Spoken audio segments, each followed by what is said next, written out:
I think we're live. Hello. Hello. So, everybody, I have a very special Valentine's Day treat. It's kind of crazy that this is Valentine's Day because I would say that this is a woman I've been infatuated with for the past 9 weeks of my life. And I'm so excited to share my coach. I'm going to introduce you to my coach, Jennie. And she has completely reminded me on how to be too legit to quit. She renewed my trust in the coaching industry and her workbook. And I'm going to share this big behemoth thing here. Everything I did in her class is now my personal Jennie binder. And it's actually even helped me as a mama and in coaching my teenager on how to get out of her own way as well. So, everyone, Coach Jennie, can you tell Hello. everybody a little bit about you? Absolutely. So I am Jennie Mustafa Julak, but nobody calls me that because it's ridiculous. My name is Coach Jennie, and I am a life and business coach who's been at it since 2006. And I am the author of a book called Hilda, Tackle Your Inner Naysayer, Get Out of Your Own Way, and Unleash Your Badassery. In a nutshell, I help people, specifically entrepreneurs, who feel like, you know what? I know I'm meant for greatness. I know that I've got the right idea. I know I'm going in the right direction, but for some reason or another, I just can't seem to get out of my own darn way. And I help them figure out how to do that permanently. Yeah. We'll just talk a little bit about my moment of saying to you, I can't get out of my own way, as I ugly cried, Oprah television cried on my interview call with Jennie. We knew each other from another group environment. That's how I first was introduced to Jennie, and I bought her book and I sat in my front yard. I'll never forget this. I remember every other sentence I was busting up laughing, and amongst oh my gosh, this is me she's talking about, right? Of these really hard things that she was talking about too. Oh, I am really screwed up, but that's really hilarious, right? And so that was a lot of throughout her whole book. I was like, this is me. And wow, I'm so glad that she's just making light of this because I feel like there's something wrong with me. And so reading her book and then being in group with her and just seeing the other things that she was doing with others, I was like, you know what? I feel like I need someone like that in my life, but I didn't have a lot of faith anymore in the coaching industry or in leadership that I had experienced in the past. And we have one of my ladies is here. Her name is Kim. She's here hanging out with us. And so I think the trust factor had a lot to do with me. But one of the things, this is where I'm going to ask you kind of a deeper question, because my why was a lot of the reason why I felt like I know what I can do. I know what I have inside of me. All these things that I'm reading in your book about Hilda showing up. I was falling into the trap of just always listening to it and starting to trust that more than I trusted myself. So because I'm a firm believer in learning from your past and learning your why does it matter to you, do you think, that business owners celebrate Hilda showing up? And could you tell everybody a little bit about who Hilda is? Yeah, absolutely. So Hilda is the name that I give to your inner critic or your inner saboteur or your gremlin or your whatever. Everybody's called it different things, but everything was either cutesy or highfalutin. And to me, that voice in your head who's telling you you suck and who do you think you are and saying all these nasty negative things, it's a human voice, right? Yeah. And to me, it needed to have a human name. And apologies, but the most ridiculous name I could think of in the moment was Hilda. So anybody named Hilda gets to call theirs Jennie, and so we're even. Right. But yeah, I went with Hilda. And as soon as I humanized that voice and started attributing all of the BS that she was filling my head with to some cartoon character who lives in my brain named Hilda, I know it's ridiculous, but that's the point. As soon as I started doing that, all of her messages were ridiculous too. Yeah. And so it gives you some objectivity to deal with it. So to answer your question, Jenna, you wanted to know how, why is it important to celebrate when Hilda shows up? That seems counterintuitive. Yeah. When I started writing the book, when I started doing this work, I thought, because you would think that my mission was to kill Hilda. let's slay the beast, right? You know, like I thought that's what I was supposed to do. That's how you feel at first, is like, oh, I want you to shut up. Exactly. And so I thought my job as the expert on Hilda, or the expert to be on Hilda, was to figure out, how do we kill her, silence her forever? Well, the only people I've ever met that have silenced their Hilda, kind of narcissistic and not fun to be around. So those are not my people. That's not me. What I've learned is that the more you're shaking the world by its shoulders, the more you're being bold and being visible and showing up and doing the work and really digging into your potential, the louder Hilda gets, because you're freaking her out. And so it is a celebration when she shows up, because it means you're onto something. Yeah, I think that the first time that happened to me, where I was kind of like the mind shift of, okay, Jenny, I'm really freaking out about this. And she was like, let's celebrate it. And I was like, what? I want to crawl in a hole somewhere. That's exactly it. And that's the norm, right? And so what Hilda does is she fills her head with a negative thought. Now, if we don't attribute it to Hilda before you meet Hilda, you think it's your thought, because why would you lie to yourself? Totally. So then you have this horrible thought, which makes you feel really crappy. And that feeling really crappy makes you act accordingly, right? So if I feel crappy, I want to go hide in a hole. Yeah. How many people have done that, where like, I mean, I know just in my group from talking with people, and if you're here with us, I know Gina's here, Michelle's here, Kim is here. How many times, and actually I know some of you right now are going through this, actually, of like, you have this task to do, that you've already maybe even committed to something. And as soon as you go to attack that thing, there's this voice saying, forget it, you suck. Right. You can't do this. Right, exactly. And there's all kinds of different tricky ways that she goes about it, but she's going to find some nasty thought to make you feel really crappy. And if you allow yourself to feel crappy and you indulge that crappy feeling, then you're going to go hide in a hole. You're going to hold yourself back. You're going to dial it down. So what I wanted you to do, Jenna, was to celebrate it. Okay, Hilda's here. I'm pissing her off. I'm doing something right. Yeah. You know, like, it this was is the so greatest thing ever. liberating. I said that to her. I'm like, I feel like I'm liberated from this like curse, because every time I like feel it, not that I don't need to still message Jenny and say, holy crap. Like, it's not that I still don't need this, like, oh man. But the fact that on the other end of that, oh crap, is, now wait a second, the reason she's here. The reason she's here. And so this kind of leads into my next question of like you sharing, like, there's all different ways that she shows up. And like, when I share this big honkin' binder, let me just tell you, so we have Tammy's here, and she said she's new to this. Hi, right? Tammy. Nice to meet you. So this is where, can you tell a little bit about how your coaching method, because all of us have seen all different types of coaching out there. I feel like you do the human method. I've just kind of maybe coined that. I don't know. Human method. Please done the human method. It's not woo, and it's not like this like huge like over logical like Spock method. I don't know. I feel like you have this human method, and yes, there's work involved in that human method. Don't be intimidated. Don't be intimidated, because like I was in your group for 9 weeks. So like, can you tell everybody a little bit about like how your method is, I feel, a little bit more intentional? Yeah, thank you so much, Jenna. Yeah, so my process is my signature program. That's what you're talking about, which is the Get Out of Your Own Way 9-week program, is the culmination of over a decade of my work. So if you're intimidated by that, it's not something I put together like, oh, I'm just going to slap something together. It's a culmination of almost 12 years of work. And I'm incredibly proud of it. And my method, if you will, is to co-create. Every single thing that you see in there has been co-created and tested with dozens, if not hundreds, of coaching clients. Yeah. So that means in a one-on-one conversation, that's where I'll listen, and I'll ask more questions to listen even deeper to the problem that my client is facing.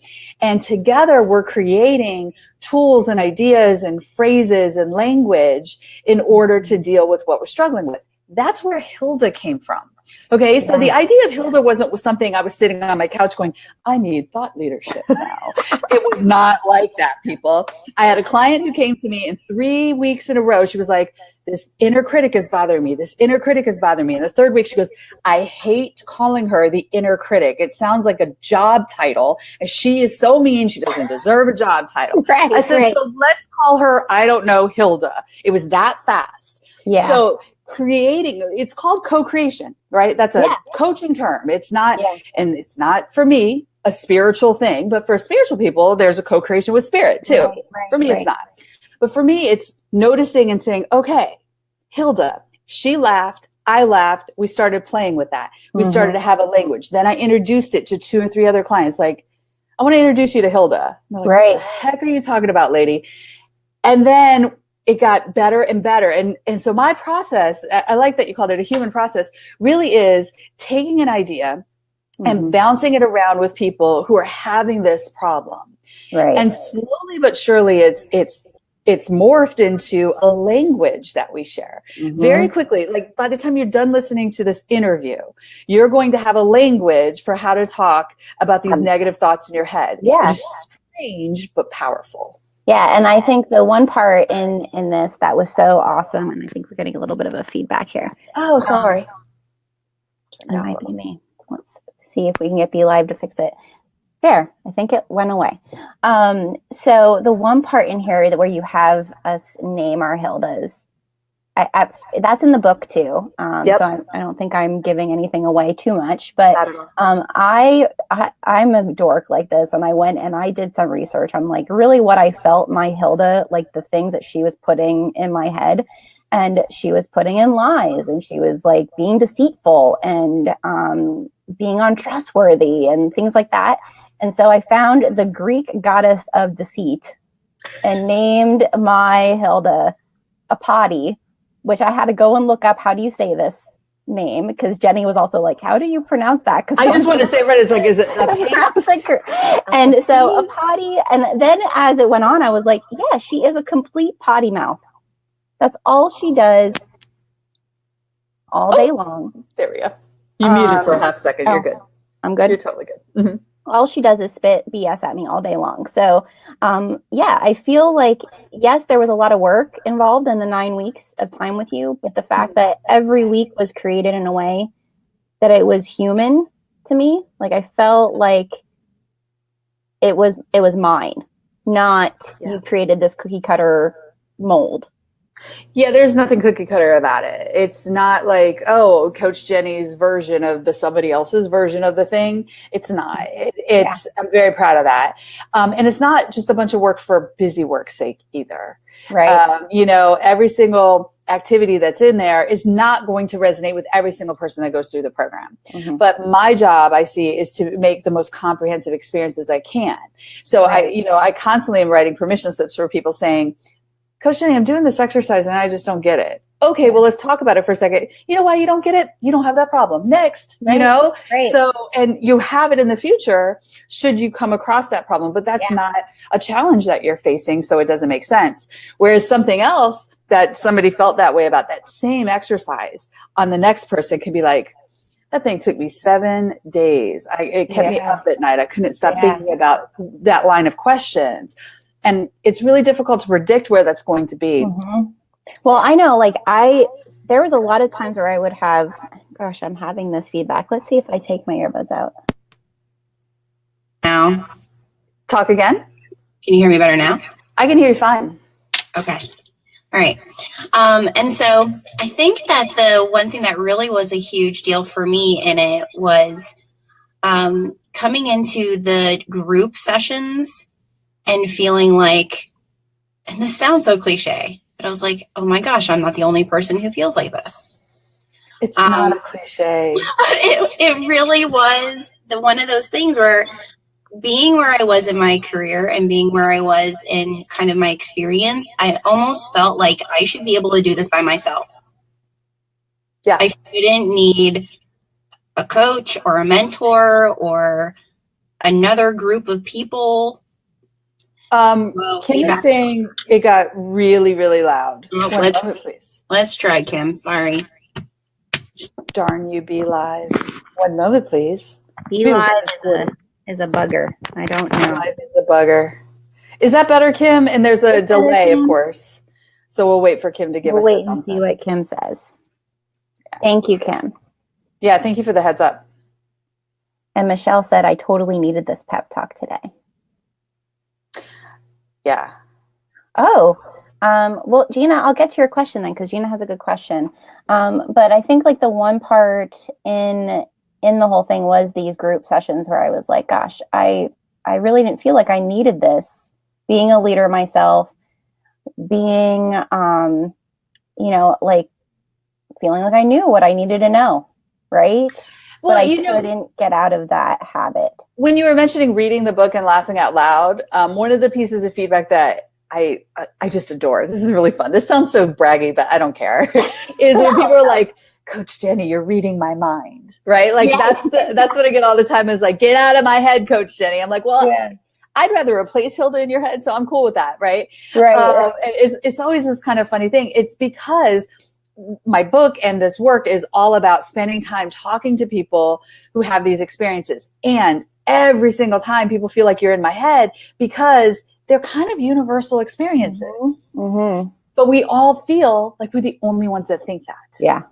And so that's why I want to introduce the world to Hilda. I keep saying I want to make Hilda a household name, not because I want to be famous, but because I want people to get the fact that you are not the only ones having this self-doubt, and you're not the only one that overthinks everything. You're not the only person who is really crippled by perfectionism. You're not the only person who feels self-conscious about every big idea you have. Right. And and when you're saying about a household name, I feel like once I was defining it for myself through your course, I started noticing where could I help my 14-year-old. And I was like, oh my gosh, if I can help my 14-year-old and my 12-year-old not go until they're in their mid-30s to get out of their own way, what an amazing thing. So when you say, I know for sure that is your why, like you want it to be in every household because you see just the impact of what it can do for somebody. No, can you tell everybody why would a salesperson need to know their Hilda? Like, do you feel like, I think that might be something for my audience, specifically talking about sales training and stuff like that. How do you feel knowing your Hilda and getting out of your way can help there?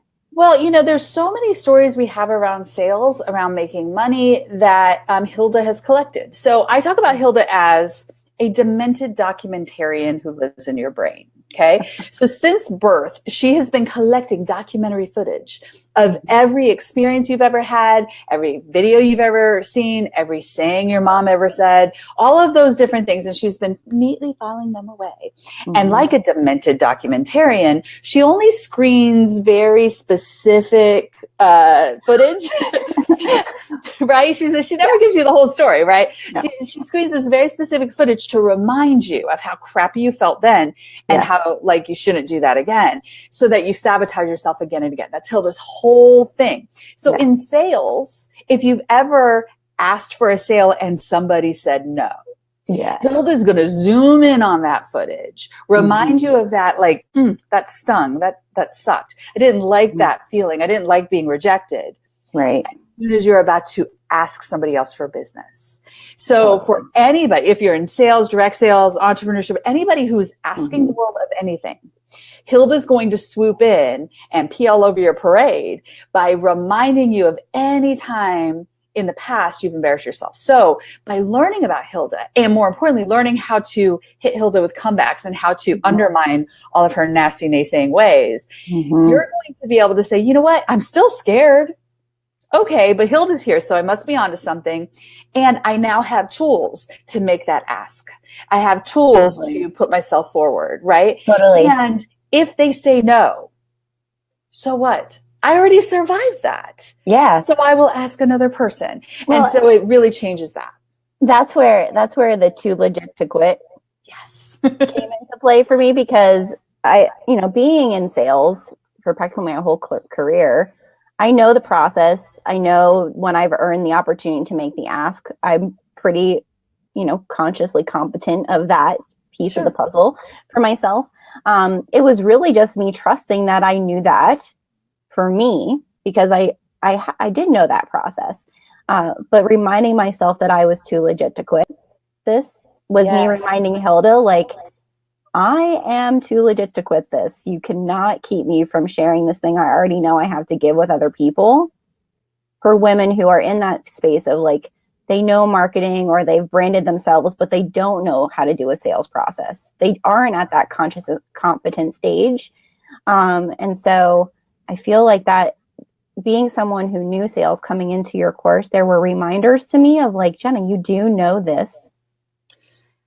Now let's get Hilda to, you need to know, well, how do you turn Hilda off at that point where she's saying, you're not good enough for this. You don't have a degree in this. You don't like that sort of thing. Right. Because again, I want to remind everybody, it's really important detail. Hilda lies like a rug, right? She just lies. I call it BS beliefs. A belief is just something, a thought that you have over and over again that you buy into. And so if she's spewing your head with BS thoughts that eventually you buy into, that equals BS beliefs, right?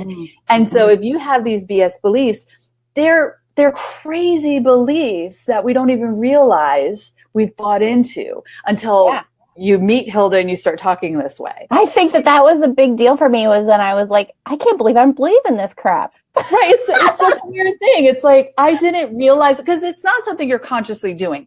And that's why when you were saying there's something wrong with me, there's nothing wrong with you. No. I don't work with broken people. There's nothing wrong with you. It's just that you're not aware of the fact that Hilda has installed, if you will, these BS beliefs. So in sales, maybe she's installed the belief that if you're rejected, you will die. Right.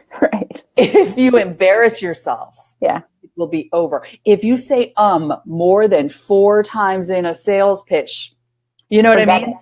Forget it. Right. Like, she creates these very irrational thoughts and reminds you of random times, like the time where you were rejected to play patty cake in the 4th grade at the recess, and connect those dots. I think the one big thing with this for sales especially is something that I feel a lot more confident now in just really pointing out, is the shaming around salespeople of being spammy and sleazy when they haven't even started to sell. And so like, I feel like so many of my clients, actually, that's a big part of like, they have such a fear of being spammy or sleazy, but they've never actually gotten out there yet and sold. And we call that future tripping, right? We talked about this. I have a mini chapter in my book. I call them mini chapters. I have this mini chapter in my book called "They're Going to Think You're a Douchebag," and it is my personal story, like my fear. This irrational Hilda fear that if I become successful, I'm going to turn into a douchebag. Like, there's no way I can be successful without being a jerk, without becoming like one of these kind of gals, you know? And so I have friends, I put them on D-bag patrol. Let me know when I'm being a D-bag. And now I can keep trying to become more successful.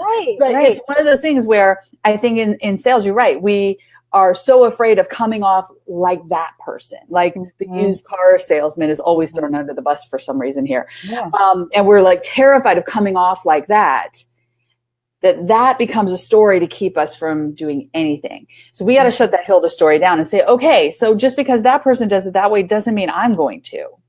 Exactly. And I can learn this skill. Sales is a skill. I can learn and hone. I tell everybody, you start with playing chopsticks and you hope someday you play Mozart. You know, I love like that. That's really, I think so often so many people are like, well, I'm just not gifted in that. It's just not my thing. Right. And so there was a day when sales was not my thing. Like, if someone would have told me back in the day when I wanted to be Bob Ross on television, painting happy little trees. Yes, that's what I wanted to be when I was in 4th grade. Love that goal. You know, like, if someone said, oh, you're going to be a salesperson someday, I would have been like, what are you talking about? You know, like that isn't something that I think many people say is their dream job. But it is a skill. And once I was given those opportunities to learn those skills and given the process behind it, I could then infuse myself. Right. And so I think that's, again, back to your coaching experience. That's what you allowed me to do with your coaching experience. Is I read your book. I read your book twice and was like, this is me. Like, she's, again, Jennie is in my brain. She's my personal Jesus. I keep telling her that every time because she like completely every time I like get in that place, Jenny's in my head. But I just knew that I needed to learn the process for this from the person who invented the process, right? And I think that it works the same way in sales. If you don't have that process, that you don't understand that process, you just need to learn the process, confuse yourself. So, watching the comments is what I'm laughing at. Personal Jesus. Yeah, I keep thinking of the 80s song every time we get together. I'm like, yep, that's now your theme song, Jennie. I like it. I'm down. So the next thing I guess I want everybody to know, because this was really the biggest part for me in hiring a coach. And I think any coach, when I was realizing like, Jennie, you need someone, Jennie wasn't the only person that was kind of on my radar. Like who do I reach out to for the support?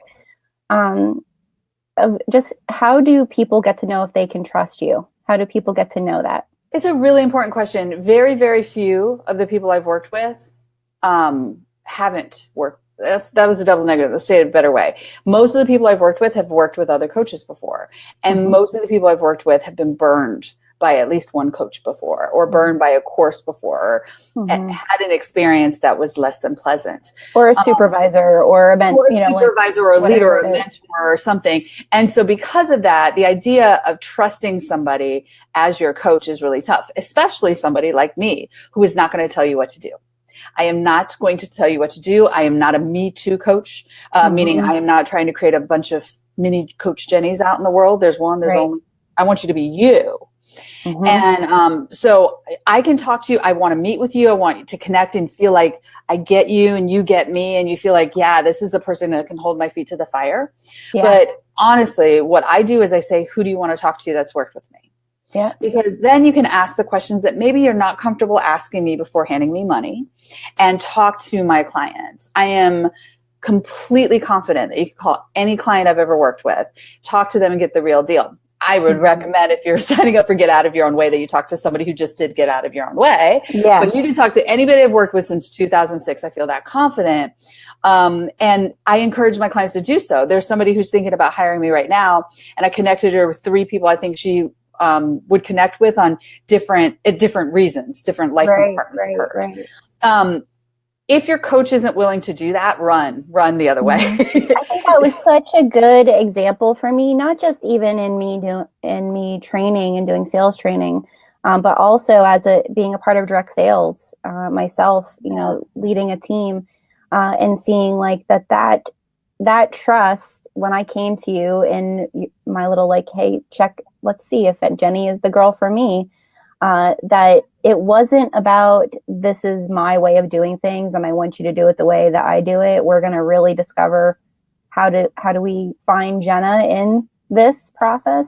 Yeah. Is really what I wanted to do within my sales process. Was within, like, when I train sales, I want people to see that sales is a process, it's a skill, and you can infuse yourself into that.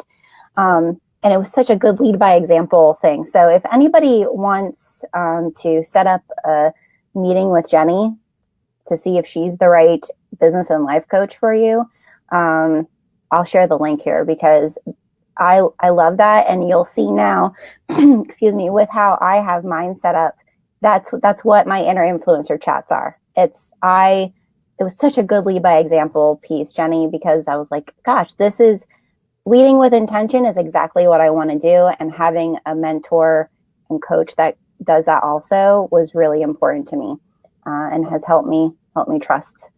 I so appreciate that. It is a trust factor. You have to decide, I'm ready to do something about it. I'm ready to do the work, but this is the person who has the style that I want to work with. If you're looking for somebody serious, I can make recommendations of somebody more serious. If you're looking for somebody more spiritual, I can make recommendations for somebody more spiritual. But if you're looking for somebody who's ridiculous and silly and playful, but at times will make you cry through tears, laugh and cry at the same time. Yeah, totally. I might be the coach for you. And I would love to talk to you so that you can, really get a sense of whether or not you dig my style. I love that. So let's see. We had a question that Gina, and Gina is my marketing assistant. So she's witnessed hey, some of the calls that I've been on with you, and she's witnessed me laughing, and she actually has your book right now. She says, do you have to be in direct sales in order to read this book? Oh, certainly not. In fact, you don't even have to be an entrepreneur to read this book and get value from it. I wrote Hilda as a self-help book. But a lot of the examples are entrepreneurial because my coaching practice targets people who work in entrepreneurship in some ways. But you don't have to be in direct sales. I work with other coaches, fitness trainers, Pilates instructors, jewelry makers, copywriters, design artists, people, but a lot of different people. And a couple of people that have been through my program are not entrepreneurs. They're freelancers. And so I work with a lot of different kinds of people. And the book is designed for anybody. I think that's why it works so well with my teenager. Sorry. Yeah, exactly. Yeah. I know. Jenna, just so you guys know, Jenna is just hinting here because she wants me to write Hilda for teenagers next. I really want my daughter to be her first case study because gosh, the day. So just to go into this, and we won't make it too long, but I was in the phrase that Jenny was saying, like, you need to give yourself credit, Jenny. You need to give yourself credit. Like, that's one of the big things. I think it was like 3 C's that you were telling me to do, right? And then my daughter came home and was really down about life and school and, teenager stuff. And the light bulb, like the good Hilda, the Jenny that sits on my other shoulder was like, you need to teach your daughter this. And I, went through it, and we made a big poster for her room of all the things that she had accomplished. And I was like, why do we not teach this to our kids? And I was like, Jenny, this needs to be next. So I have a lot of viewers, a lot of followers that have kids, and in that teenager, young adult area. And so I'm going to keep bugging you, Jenny. You're not bugging me at all. It is a dream of mine. One of the first books that I autographed and sent off was to my teenage niece, who at the time was 15 years old. So I totally get this. And I bookmarked all the specific pages I wanted her to read because I knew what she was going through. Thank you for social media. So I knew what she was going through. And she was one of the first people I sent the book to as well. I feel the same way. Had I learned about Hilda at 15, I think self-doubt would have not slowed me down nearly as much as it has. I know procrastination and perfectionism wouldn't be as big of a freaking boulder that I carried through my 20s and well into my 30s. I think it would have made a big difference. And that's definitely phase 2. But my book is still a baby. It's only a year and a half old. 15-year-old could totally do it. So if you're in direct sales, if you're not in direct sales, if you just have a brick and mortar business, or if you're in an online space somewhere, or if you have a teenage daughter or son that you feel like, hey, this is a struggle you're going to go through probably your whole life, because that's another thing. Like, this isn't something that goes away. That's why I started with, like, we celebrate Hilda showing up. Give them the book, because I think it's a great gift to give, and it's Valentine's Day, so. It's a great up on Amazon, right? It's up on Amazon, yes. So just kind of like a last little recap, and then if anybody has questions that they put in the comments, I can always get them to Jenny if you have questions. What would be like kind of the points, like if they're key takeaways of just how to deal with Hilda? Yep. Number 1, Hilda is a liar. Remember that all of those thoughts are lies. So your job now becomes to differentiate Hilda's BS from your truth. That's your job. If you raise your awareness to the thoughts you're having and pause for a second before you let those thoughts turn into feelings and say, wait, is that true? If you can just ask yourself that question, you are 50% there. I promise you. Because by the time you can say, wait, that's not true, it's Hilda. Then you're going to have this language I promised you, right? Then you're going to be like, wait, Hilda's giving me a hard time today. And you can attribute that to Hilda and start saying, okay, this chick's lying to me. What is true? Yes. And then when you start figuring out what's true, you're going to feel better. You're going to feel empowered. And then you're going to act based on that empowerment, which means you're going to do more, ask for more, make more sales, just make a bigger splash in the world. So that's the big takeaway I want you to get is Hilda's lying to you. Mm-hmm. And she wants you to stay safe, and she's freaking out every time you do something that matters. So celebrate when she pops by and differentiate her nonsense from what's actually true for you. I love that. I love that because I think that is the big takeaway from my whole experience with you, is that, wait a second, I can trust my truth, not her truth. And not that I don't continually need support for that. So again, thank you for reinstilling my faith in just having a mentor and a coach and a leader that is truly looking for what's the best for me. Thank you, Jenna. I love being your coach. I'm so glad you picked me. And I'm just delighted watching what you've been able to do in 9 weeks. Yeah. Watch this woman for the next 9 months. I mean, imagine, have you seen what she's done in 9 weeks? I'm blown away. So I can't wait to see where you're at the end of this year. There's some good things coming. And that's where I wanted to showcase you today for everybody because, and I didn't use this language at all today. I was going to use it a lot during a call and I forgot about it just till the very end. So I'm going to say it now. There was a moment in my first call with Jennie where she was like, "You're weirdly authentic." Mm-hmm.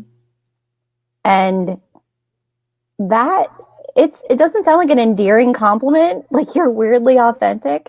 I meant it as one, but it is.